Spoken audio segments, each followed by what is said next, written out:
The cold in Phoenix isn't supposed to kill you.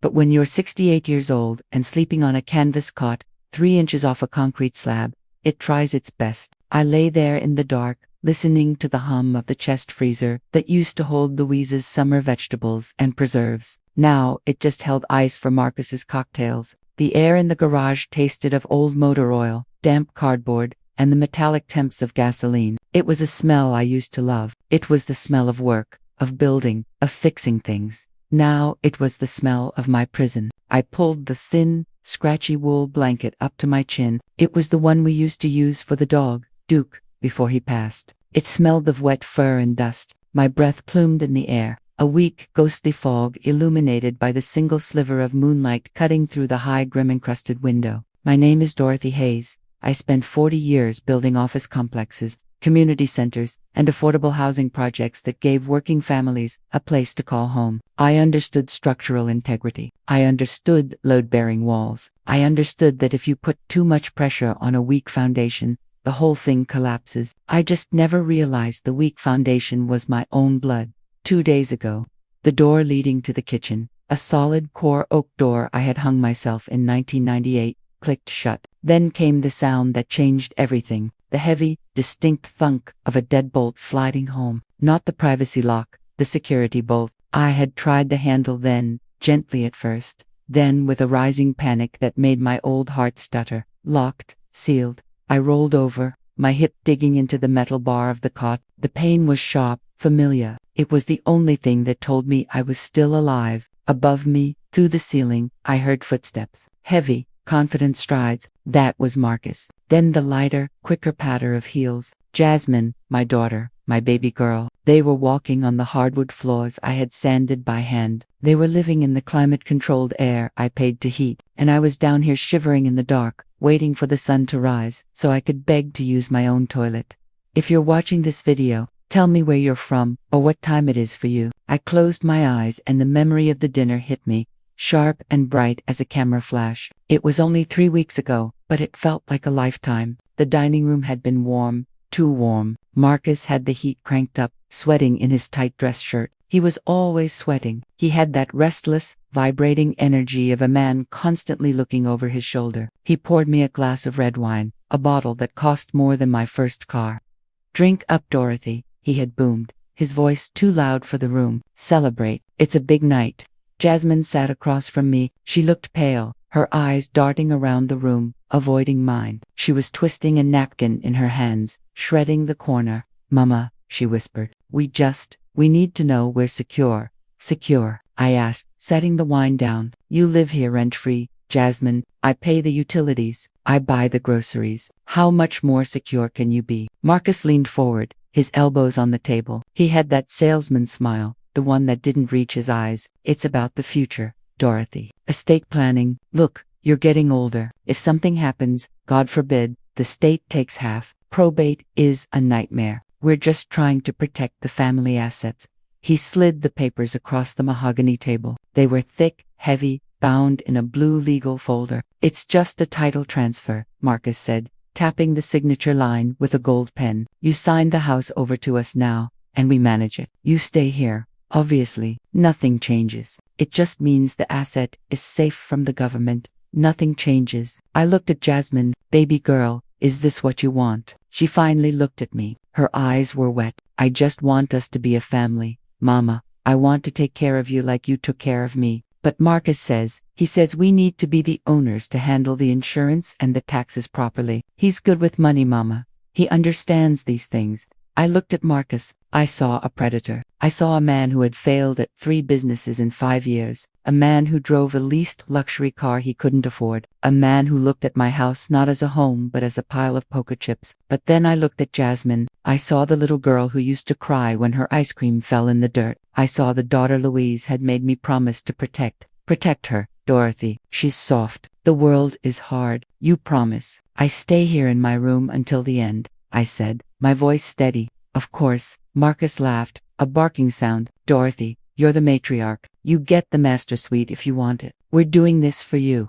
I picked up the pen. It felt heavy, like lead. I signed, Dorothy Hayes. The ink was black and permanent. Marcus snatched the papers away before the ink was even dry. The look on his face wasn't gratitude. It was hunger. The change wasn't gradual. It was an avalanche. 3 days after the signing, a dumpster appeared in the driveway. I watched from the porch as Marcus and 2 hired day laborers hauled out Louise's favorite armchair, the one she'd rocked in while reading her Bible every Sunday morning. "Hey!"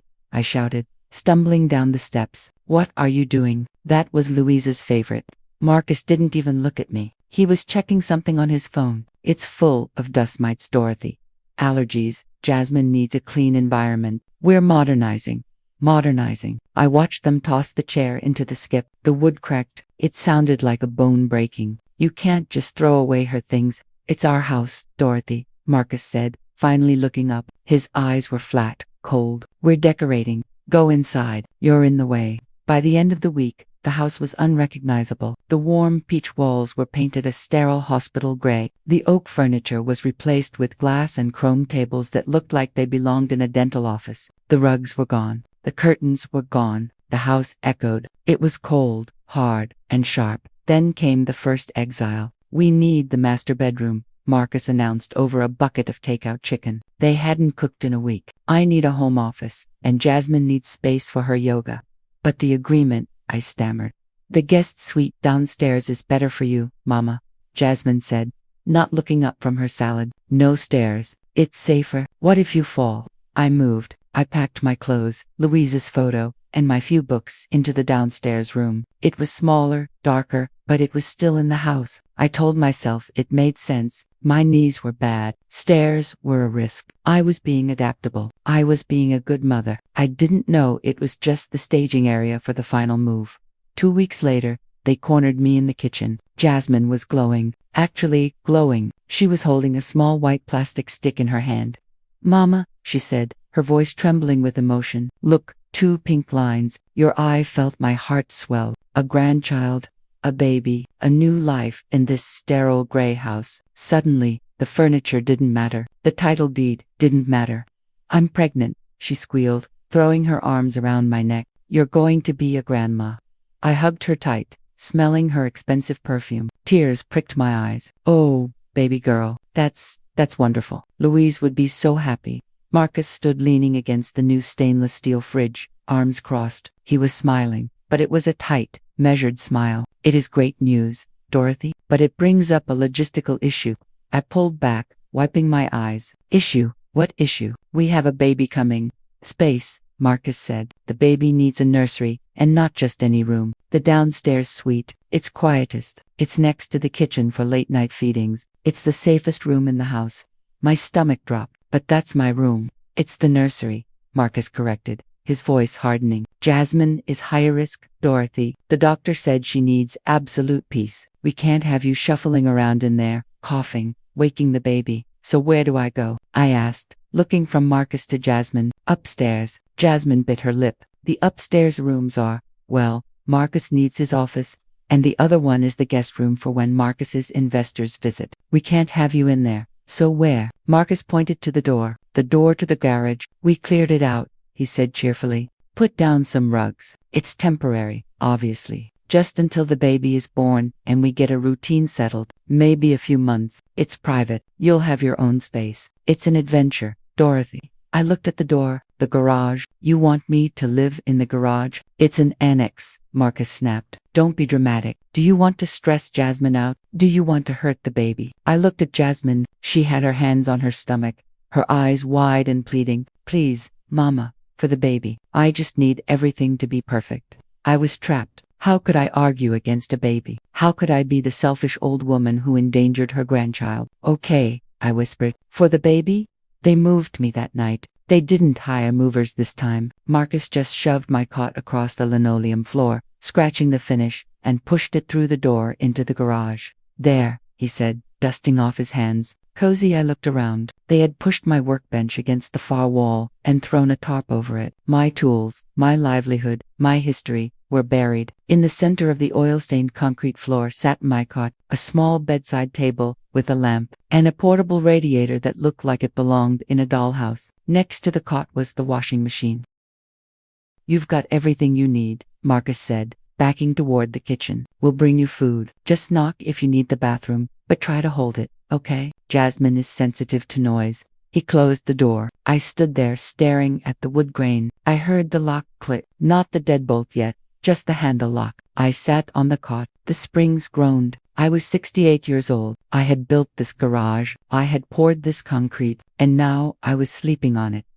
The degradation started with the bladder. It was 6 a.m. The cold had woken me up hours ago, seeping into my joints until my knees felt like they were filled with broken glass. I needed to use the bathroom. I walked to the kitchen door and knocked softly at first. Jasmine, Marcus. Silence. I knocked harder. Hello, it's Mama.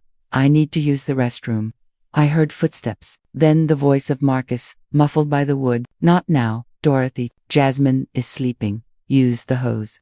I froze. The hose. Marcus, I am not a dog. Open the door. She's having morning sickness. He hissed through the door. She's in the downstairs bathroom. You can't come in. Go in the yard or wait. It's 40 degrees out here. Then wait. He walked away. I stood there trembling with rage and urgency. I had no choice. I put on my coat, hit the button for the main garage door opener, and watched the heavy metal door rumble up. I walked out into my own backyard, behind the desert willow Louise had planted, and relieved myself like an animal. When I came back in, I tried the kitchen door again. Locked. I waited 3 hours. Finally, at 9 a.m., the door opened. Jasmine stood there wearing a silk robe, holding a cup of steaming coffee. She didn't offer me any.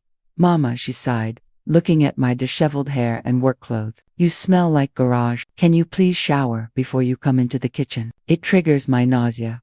Where am I supposed to shower? Jasmine, the hose. Don't be snippy. You can use the guest bath now, but be quick. Marcus has a meeting in the living room. I shuffled past her. I felt like a beggar, a dirty, smelly intruder in my own home. Food became the next weapon. At noon, I heard the lock turn. Marcus didn't open the door fully. He just slid a paper plate onto the floor and kicked it forward with his foot. Lunch, he said. I picked it up. It was a single scoop of cottage cheese and 2 crackers. Marcus, what is this? I asked, holding up the plate. I'm a grown woman. I'm hungry. We're cutting back on expenses, he said, leaning against the doorframe. Baby supplies are expensive. Plus, I read an article. Seniors have slower metabolisms. You don't need as many calories. It's better for your heart.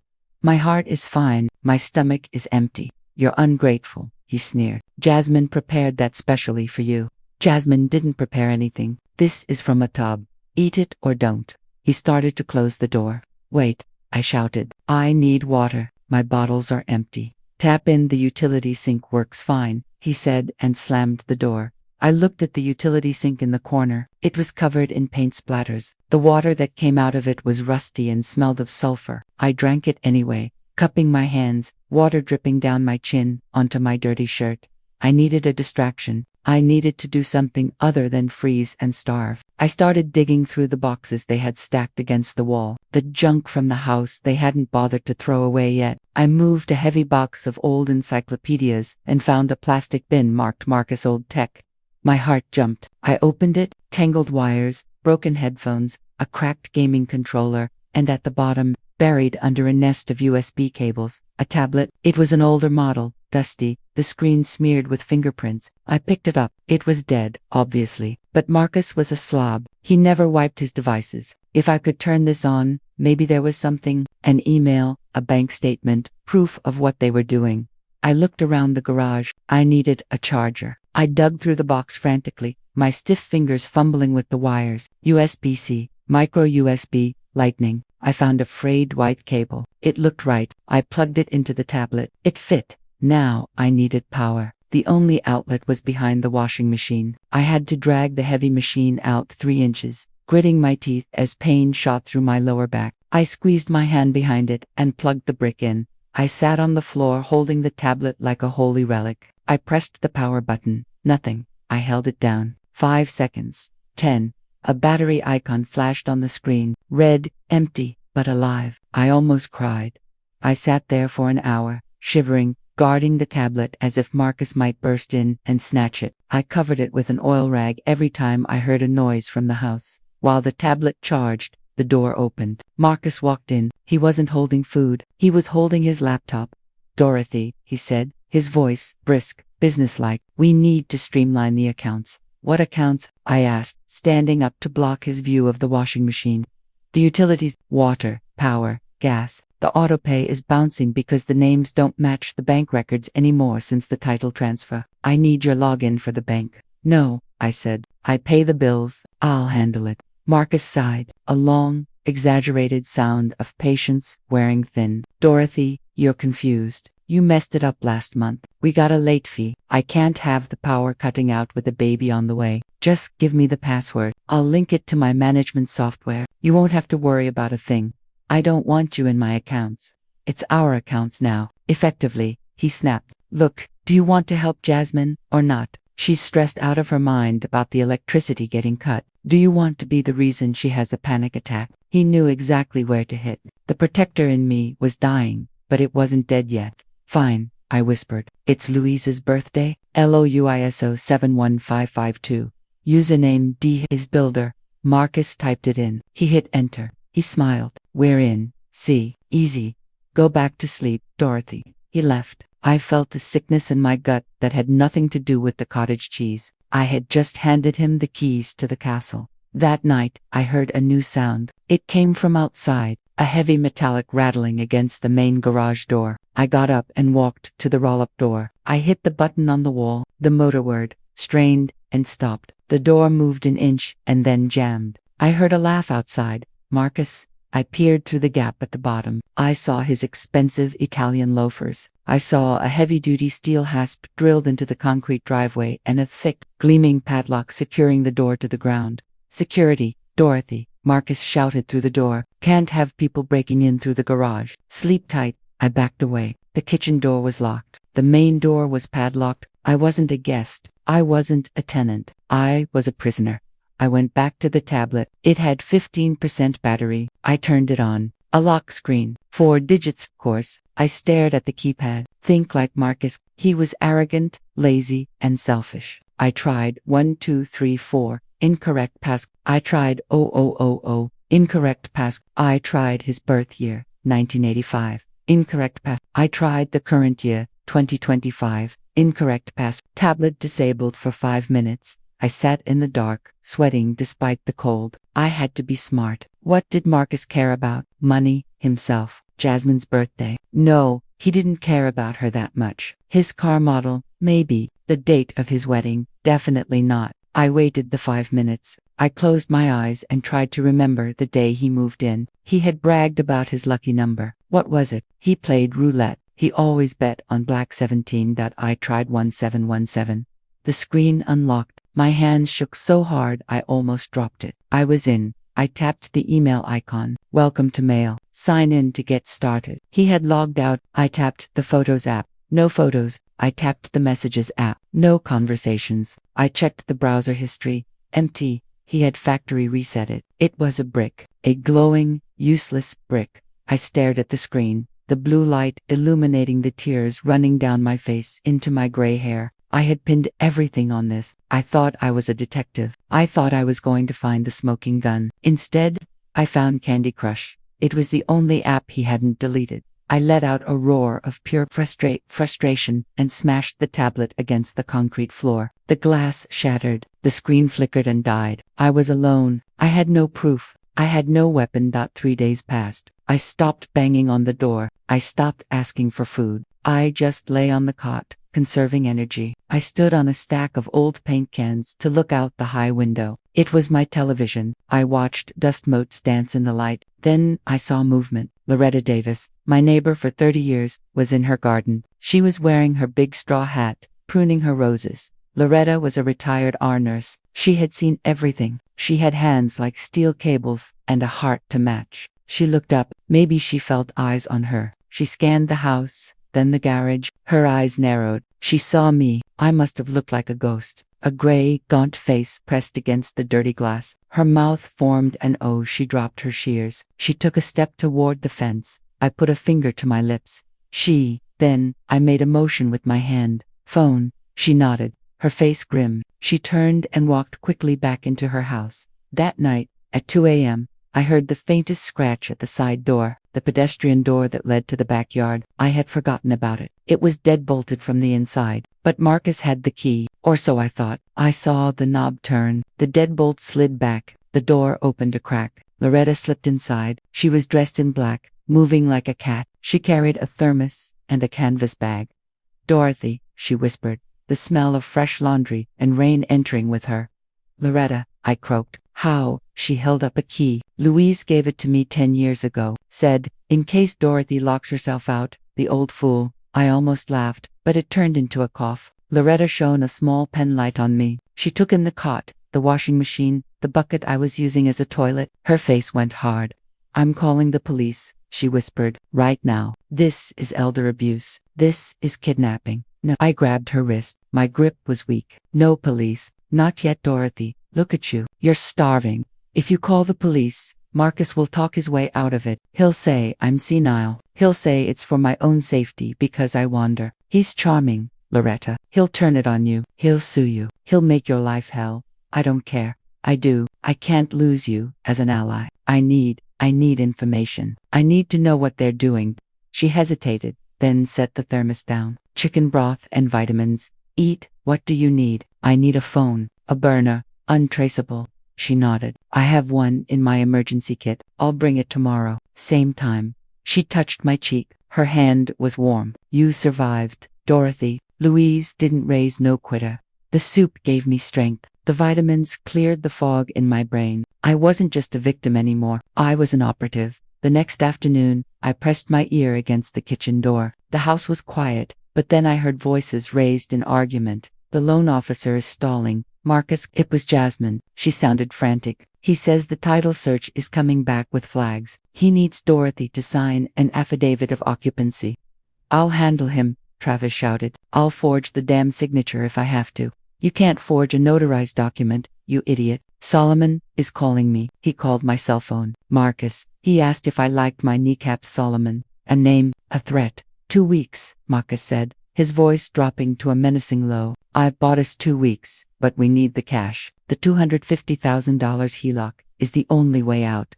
And if Mama doesn't sign." There was a silence. Then Marcus spoke. "Then we go to Plan C. Plan C." "What is Plan C?" "Accelerated decline," Marcus said. "If she's not competent, we get power of attorney. If she's gone, we get the life insurance and the house immediately." "Gone, Marcus. You mean?" "I mean, nature takes its course. Jasmine, it's cold in that garage. She's old. Pneumonia happens fast. We just stop bringing the blankets. Stop bringing the food. Let the cold do the work."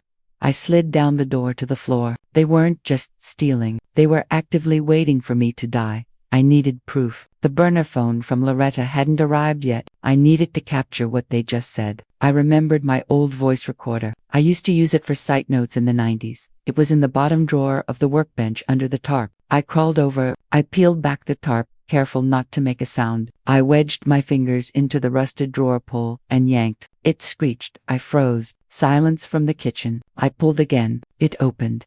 There it was. A silver Sony voice recorder. I checked the battery compartment. Corroded, damn it. I scrambled to the pile of junk electronics. I found a TV remote. I ripped the back off.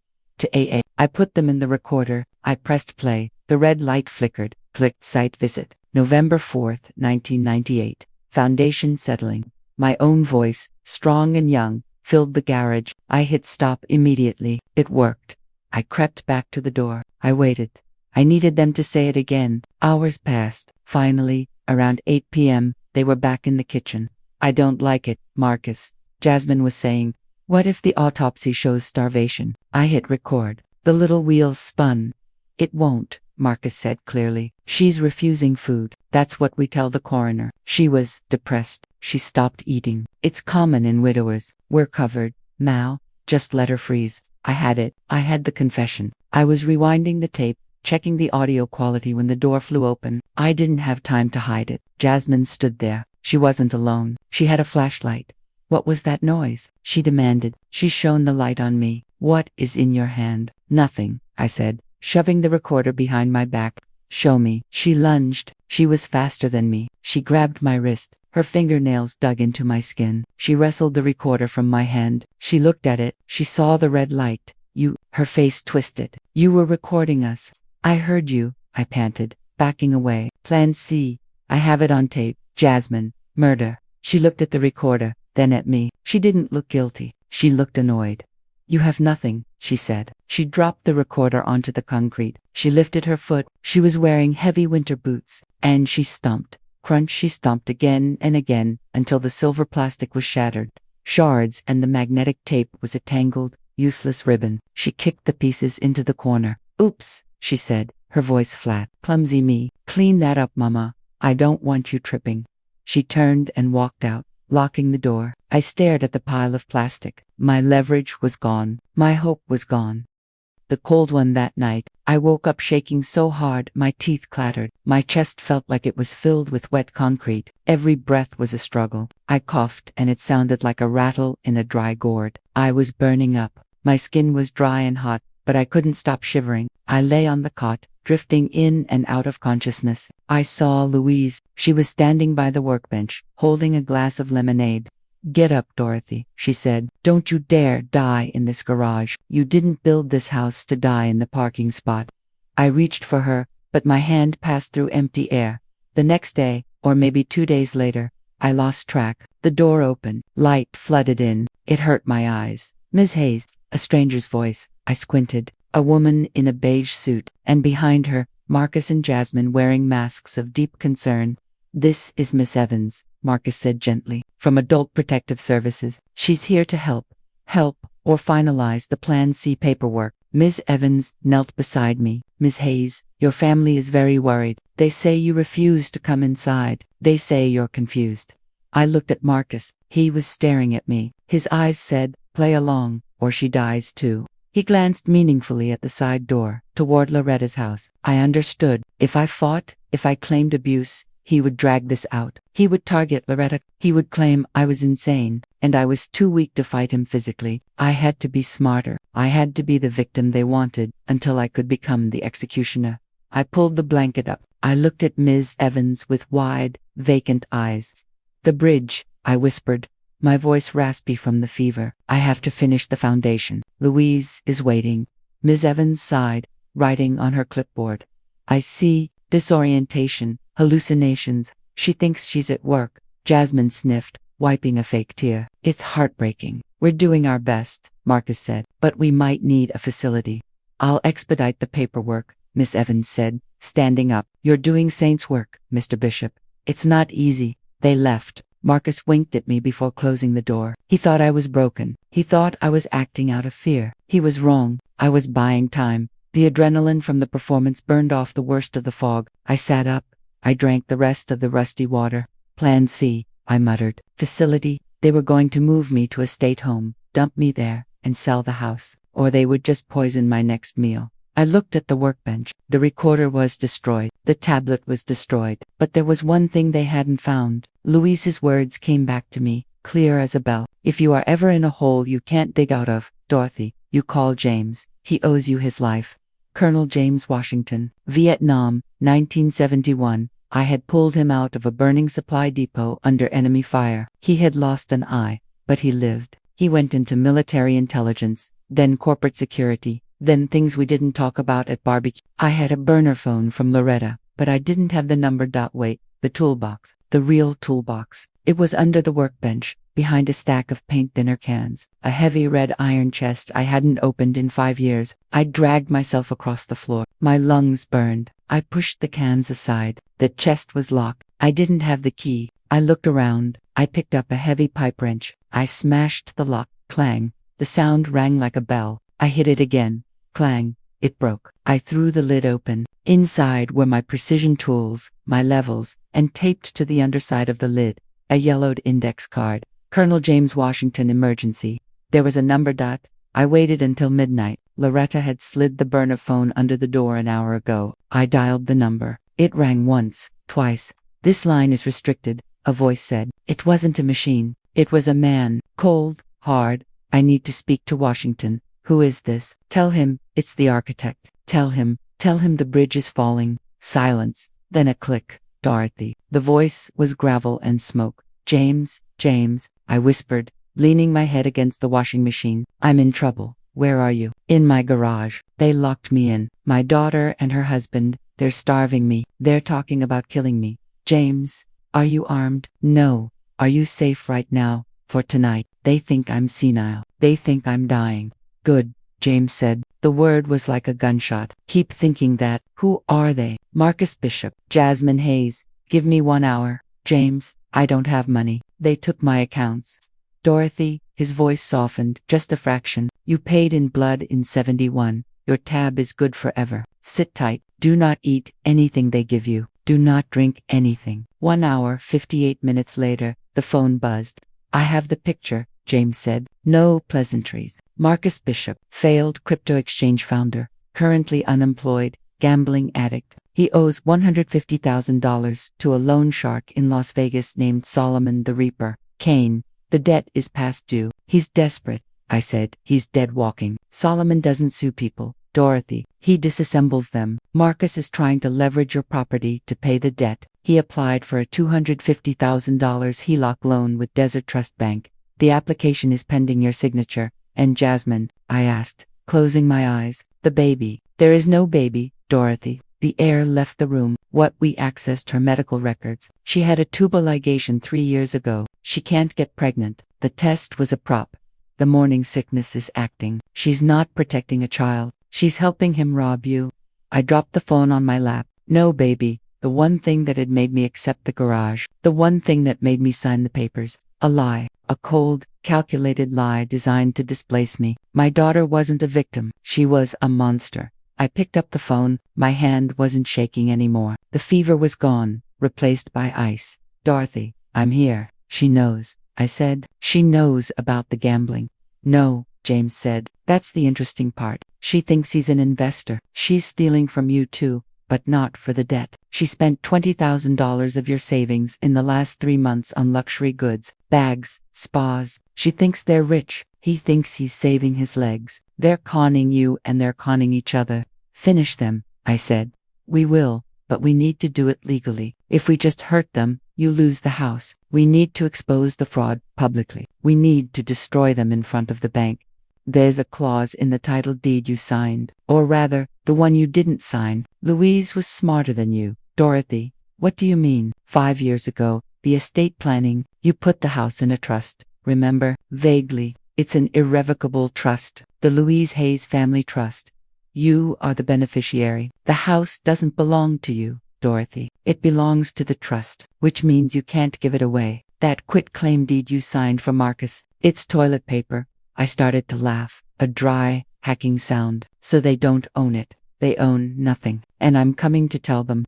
I sat in the dock for a long time after the call ended. I looked at the ceiling, imagining Jasmine sleeping in her warm bed upstairs. I remembered teaching her to ride a bike. I remembered her prom dress. I remembered her crying when her first boyfriend dumped her. I had spent my life building walls to keep her safe. Now I had to be the wrecking ball. I felt something break inside my chest. It wasn't a heart attack. It was the connection, the tether that binds a parent to a child. It snapped. She wasn't Jasmine anymore. She was just a woman who had stolen my life. Goodbye, baby girl, I whispered to the dark. James texted me the plan. Phase 1, let them think they won. Phase 2, the trap. The next morning, I played my part. When Marcus brought the breakfast tray, dry toast, I swatted it away. Where's Louise? I wailed. I need the blueprints. Marcus smirked. She's gone, old woman. Eat your toast. He went back to the kitchen. I pressed my ear to the door. She's totally gone, Travis told Jasmine. It's perfect. Peterson is coming over on Saturday for the final review. We'll tell him Dorothy is too sick to sign, but since we have the deed, we can sign as owners. Will Peterson buy it? We'll throw a party, Marcus said. A housewarming baby shower. Show him we're stable. Show him we're pillars of the community. He'll be so charmed he'll sign the check on the appetizer table. A party. Jasmine's voice brightened. I can wear my new dress. I texted James. Saturday, the party. The banker will be there. James replied, Roger. We'll bring the entertainment. Saturday arrived. The transformation of the house was audible. I heard the caterers arriving. I heard the clinking of glassware. I smelled roasted lamb and truffle oil. The smell made my stomach cramp. I hadn't eaten a real meal in 3 weeks. I dressed. I put on my dirty work trousers and a flannel shirt stained with oil. I didn't try to clean up. I wanted to look exactly like what they had made me. At 6 p.m., the side door opened. Jasmine entered. She was wearing a blue silk dress that probably cost more than my truck. Her hair was done up. She looked beautiful, and she looked evil. "Mama," she said, her voice syrupy, "we're having a little get-together. Marcus wants you to come say hi. Just for 5 minutes." "I'm sick," I rasped. "I know," she said, her nails digging into my arm as she pulled me up. "That's the point. We need Mr. Peterson to see that you're fragile. Just nod and smile. Don't speak. If you speak, no dinner tomorrow."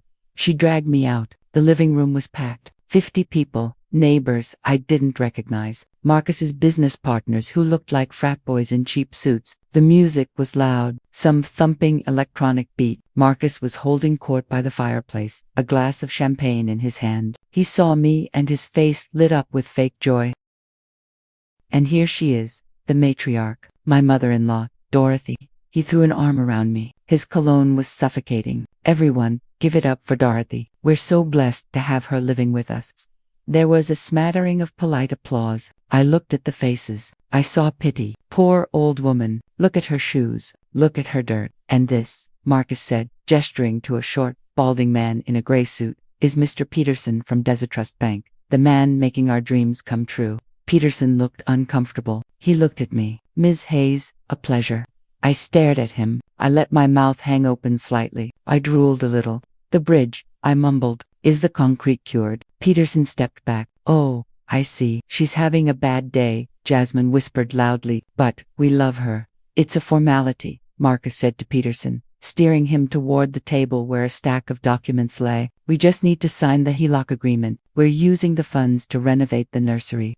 He picked up a pen. "Just sign here, here, and here," Peterson said. Marcus lowered the pen. The music cut out. It wasn't a fade out. It was a hard cut. Silence slammed into the room. Everyone turned to the front door. Standing there, filling the frame, was a man in a United States Marine Corps dress blue uniform. He was in his 70s, but he stood like he was carved from granite. He had an eye patch over his left eye and a chest full of medals. Colonel James Washington. Behind him were 3 men in dark suits carrying briefcases, and behind them, Loretta Davis, holding her phone up, recording. "Who the hell are you?" Marcus shouted, the pen freezing in his hand. "This is a private event."